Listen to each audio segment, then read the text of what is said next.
तर सध्याची आपण थेट दृश्य बघतोय ती नाशिकमधली आहेत। नाशिकमध्ये जनाक्रोश मोर्चा सुरू झालेला आहे। शेतकऱ्यांच्या प्रश्नावरती राष्ट्रवादी शरद पवार पक्षाकडून हा मोर्चा काढला जातोय आणि या मोर्चामध्ये खासदार सुप्रिया सुळे, आमदार जितेंद्र आव्हाड हे सुद्धा सहभागी झालेले आहेत। लक्ष्मण घाटोळ आपल्याला अधिकची माहिती देतात आमचे प्रतिनिधी। लक्ष्मण, अतिशय मोठा असा मोर्चा खरं तर बघायला मिळतो। या मोर्चाला सुरुवात झालेली आहे। अमित, नाशिकमध्ये आज राष्ट्रवादी काँग्रेस पक्ष शरद पवार गटाचा आक्रोश मोर्चा निघतोय आणि या आक्रोश मोर्चाच्या निमित्तानं शेतकऱ्यांचे प्रश्न असतील, त्याचबरोबर कामगारांचे प्रश्न असतील, या सगळ्या प्रश्नांना घेऊन आज नाशिकमध्ये राष्ट्रवादी काँग्रेस पक्ष शरद पवार गटाकडनं हे जोरदार आंदोलन जे आहे ते केलं जात आहे। विशेष म्हणजे स्वतः शरद पवार या आंदोलनामध्ये सहभागी झालेले आहे। सुप्रिया सुळे, जितेंद्र आव्हाड, रोहित पवार हे सगळेच नेते आज नाशिकमध्ये या आंदोलनामध्ये सहभागी झालेले आहे। नाशिकच्या अनंत कान्हेरे मैदानावरून या आंदोलनाला मोर्चाला सुरुवात झालेली आहे। नाशिकच्या जिल्हाधिकारी कार्यालयापर्यंत हा मोर्चा जाणार आहे आणि या मोर्चामध्ये स्वतः राष्ट्रवादी काँग्रेस पक्ष शरद पवार गटाचे प्रमुख शरद पवार हे स्वतः या मोर्चामध्ये सहभागी झालेले आहेत। त्यांच्या नेतृत्वामध्ये नाशिकमध्ये हा मोर्चा निघतोय आणि या मोर्चामध्ये बैलगाड्या असतील, ट्रॅक्टर असतील, शेतकऱ्यांची अवजार असतील, ही देखील सहभागी करून घेण्यात आलेली आहे। सरकारचं लक्ष वेधण्यासाठी वेगवेगळ्या प्रकारचे लोक जे आहे ते देखील या आंदोलनामध्ये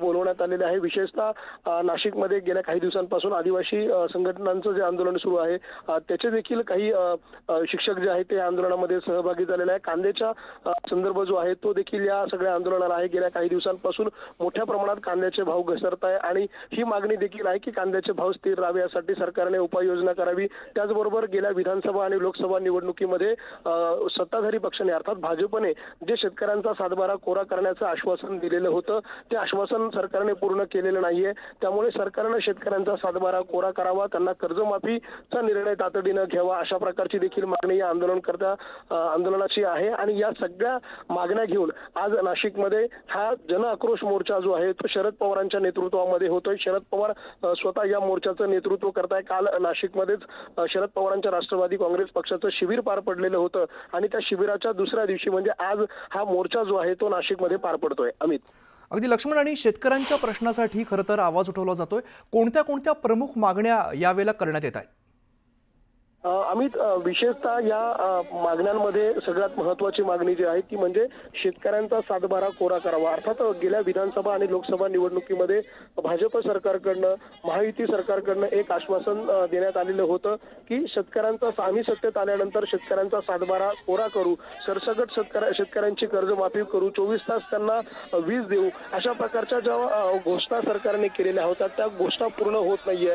त्यामुळे या सगळ्या मागण्या ज्या आहेत त्याला घेऊन हे आंदोलन केलं जात आहे। शेतकऱ्यांचा सातबारा कोरा करावा अशा प्रकारची भूमिका या आंदोलनकर्त्यांची आहे। शेतकऱ्यांना 24 तास वीज द्यावी ही मागणी आहे। गेल्या काही दिवसांपासून कांद्याचे भाव मोठ्या प्रमाणात पडत आहे, त्यामुळे कांद्याच्या भावाला स्थिरता यावी अशा प्रकारच्या मागण्या आहे। नाफेड एनसीसीच्या माध्यमातून जी कांदा खरेदी झाली त्यामध्ये मोठ्या प्रमाणात गैरव्यवहार झाला, भ्रष्टाचार झाला, हे देखील उघड झालंय। त्या अधिकाऱ्यांवरती कारवाई करावी अशा सगळ्या मागण्या ज्या आहेत त्या या आंदोलनकर्त्यांच्या आहेत। त्याचबरोबर काही स्थानिक मागण्या ज्या आहेत नाशिकमधल्या त्या देखील या आंदोलनामध्ये ठेवण्यात आलेल्या, ज्यामध्ये नाशिकमध्ये बिघडलेली कायदा आणि सुव्यवस्थेचा प्रश्न असेल, कुंभमेळ्याच्या कामांमध्ये होणारा भ्रष्टाचार असेल, असे वेगवेगळे प्रश्न या मोर्चाच्या निमित्तानं आज प्रकर्षानं पुढे आणण्याचा प्रयत्न राष्ट्रवादी काँग्रेस पक्ष शरद पवार गटाच्या या नेत्यांचा आहे। आणि महत्त्वाचं म्हणजे शरद पवार या मोर्चाच्या सहभागी झालेले आहे। पाऊस पडतोय, भर पावसामध्ये शरद पवार स्वतः या मोर्चामध्ये सहभागी होण्यासाठी आलेले आहे। सुप्रिया सुळे त्या ठिकाणी आहे, जितेंद्र आव्हाड आपल्याला पाहायला मिळत आहे, रोहित पवार त्या ठिकाणी आहेत। त्याचबरोबर अनेक माजी मंत्री, स्थानिक आमदार, स्थानिक खासदार हे देखील आहे। निलेश लंके जे आहेत ते देखील या मोर्चामध्ये सहभागी झालेले आहे। सुनील भुसारा जे आहेत आमदार ते देखील या ठिकाणी सहभागी झाल्याचं आपल्याला पाहायला मिळतंय। राष्ट्रवादी काँग्रेस पक्ष शरद पवार गटाचे प्रदेशाध्यक्ष हे देखील या मोर्चामध्ये सहभागी झालेले आहेत। तर स्थानिक शेतकरी आणि स्थानिक नागरिक जे आहेत ते देखील मोठ्या संख्येनं या मोर्चामध्ये सहभागी झाल्याचं आपल्याला पाहायला मिळतंय।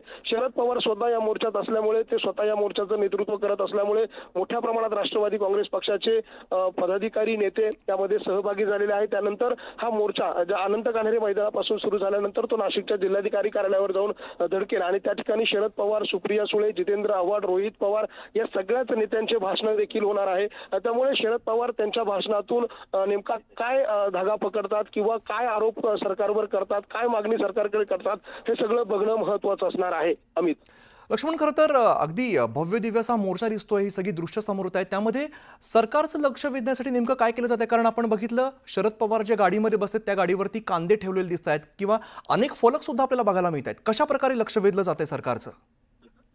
या मोर्चामध्ये सरकारचं लक्ष वेधण्यासाठी आपण जर बघितलं तर बैलगाड्या आणण्यात आलेल्या आहे, ट्रॅक्टर आणण्यात आलेले आहे, जे जू लावलं जातं बैलांना ते त्या ठिकाणी आणण्यात आलेलं आहे, आसूड आणण्यात आलेले आहे. अनेक शेतकऱ्यांनी गळ्यामध्ये कांद्याचा माळा घातल्याचं आपल्याला पाहायला मिळतंय, तर अनेक शेतकऱ्यांच्या हातामध्ये वेगवेगळे फलक पाहायला मिळत आहे. मग ज्या काही फलकांवर आपल्याला पाहायला मिळतंय की शेतकऱ्यांचा 7/12 कोरा करा अशा स्वरूपाची मागणी आहे, तर काही ठिकाणी महिलांवर होणाऱ्या अत्याचाराच्या संदर्भातला देखील फलक पाहायला मिळत आहे. कांद्याचे भाव मोठ्या प्रमाणात पाडले जात आहे, पडताय.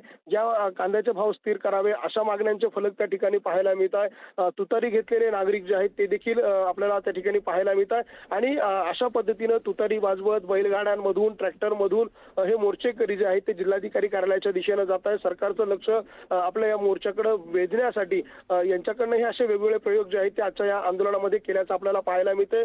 नाशिक शहराच्या मध्यवर्ती भागातून जाणाऱ्या या मोर्चामध्ये बैलगाडी आणण्यात आलेली आहे. बैल गाडीमध्ये कार्यकर्ते बसल्याचं आपल्याला पाहायला मिळतं. ज्या रस्त्यांवरती आलिशान गाड्या फिरतात त्या रस्त्यांवरती आता आपल्याला ट्रॅक्टर जे आहे ते आंदोलनाच्या निमित्तानं उतरवण्याचं पाहायला मिळतंय. अशा वेगवेगळ्या स्वरूपाच्या प्रकार जे आहेत ते या आंदोलनामध्ये आणण्यात आलेले आहे. त्या माध्यमातून सरकारचं लक्ष आपल्या या सगळ्या मागण्याकडनं वेधण्याचा प्रयत्न या आंदोलनकर्त्यांचा आहे. आणि या आंदोलनामध्ये केवळ राष्ट्रवादी काँग्रेसच नाही, त्याच्या अंगीकृत ज्या संघटना आहे राष्ट्रवादी काँग्रेस पक्षाच्या त्या देखील सहभागी झालेल्या आहेत. महत्वाचं म्हणजे शरद पवार स्वतः पहिल्यांदा अशा पद्धतीने एखाद्या नाशिकमधल्या मोर्चात सहभागी होत आहे. आणि त्या मोर्चामध्ये त्यांचं वयाचा जर विचार केला तर या वयामध्ये कुठलाही नेता जो आहे तो अशा पद्धतीनं मोर्चामध्ये सहभागी होत नाही. मात्र या ठिकाणी आपल्याला पाहायला मिळतंय शरद पवार स्वतः या मोर्चामध्ये सहभागी झालेले आहेत. ते स्वतः नेतृत्व करताय.